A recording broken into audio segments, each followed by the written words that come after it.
देश के सबसे बड़े आईपीओ यानी पेटीएम की लिस्टिंग की उल्टी गिनती शुरू हो गई है।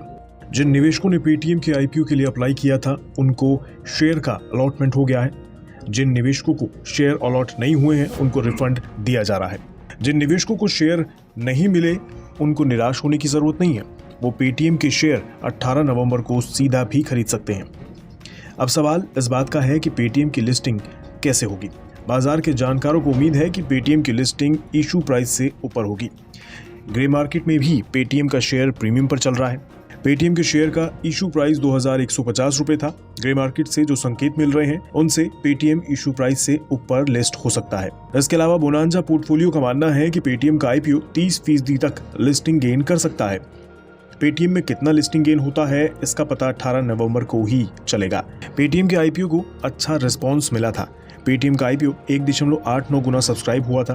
क्वालिफाइड इंस्टीट्यूशनल बायर्स का हिस्सा 2.76 गुना भरा था। रिटेल निवेशकों का हिस्सा 1.66 गुना भरा था। नॉन इंस्टीट्यूशनल इन्वेस्टर्स का हिस्सा 24% भरा था।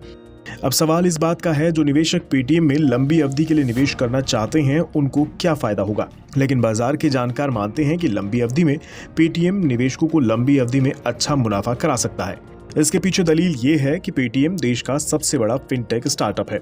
पेटीएम की शुरुआत डिजिटल पेमेंट से हुई थी, लेकिन आज ये देश की सबसे बड़ी फाइनेंशियल कंपनी है। पेटीएम डिजिटल पेमेंट के अलावा banking, credit card, financial services, wealth management और डिजिटल वॉलेट की सेवाएं भी देती है। ये यूपीआई आधारित पेमेंट सर्विसेज भी देती है। फोन पे, गूगल पे, अमेजॉन पे और व्हाट्सएप पे सब कारोबार के मामले में पेटीएम से पीछे हैं। पेटीएम के पास आज 2 करोड़ 10 लाख मर्चेंट पार्टनर्स हैं। 33 करोड़ 70 लाख लोग देश में पेटीएम का इस्तेमाल करते हैं। पेटीएम के ग्राहक महीने में 1.4 अरब रुपए के ट्रांजैक्शन करते हैं। पेटीएम बैंक के देश भर में 1 लाख से ज्यादा आउटलेट्स हैं। पेटीएम की वैल्यूएशन आज 2 लाख करोड़ के पार है। पेटीएम के आगे आज देश की कोई फिनटेक कंपनी नहीं टिक पाती है। इसी वजह से माना जा रहा है कि लंबी अवधि में पेटीएम निवेशकों को मोटी कमाई करा सकती है। कंपनी के फाइनेंशियल पर नजर डालें तो चालू कारोबारी साल की पहली तिमाही में कंपनी को 9,480 करोड़ की आय हुई थी, जो पिछले साल की समान अवधि की तुलना में 45% ज्यादा है। कारोबारी साल 2021 की जून तिमाही में कंपनी की आय 6,494 करोड़ थी। जून तिमाही में कंपनी को 3,819 करोड़ का लॉस हुआ था। जून तिमाही में कंपनी की मार्जिन भी बढ़कर 27.4% हो गई थी, जो कि पिछले साल की समान अवधि में 14.9% थे।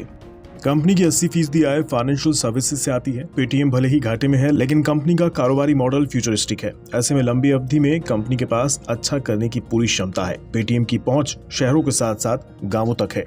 कंपनी की पहुंच ही कंपनी को दूसरी फाइनेंशियल कंपनियों से अलग बनाती है। आज किराने वाले से लेकर बड़े बड़े शोरूम्स चलाने वाले कारोबारी पेटीएम का इस्तेमाल कर रहे हैं।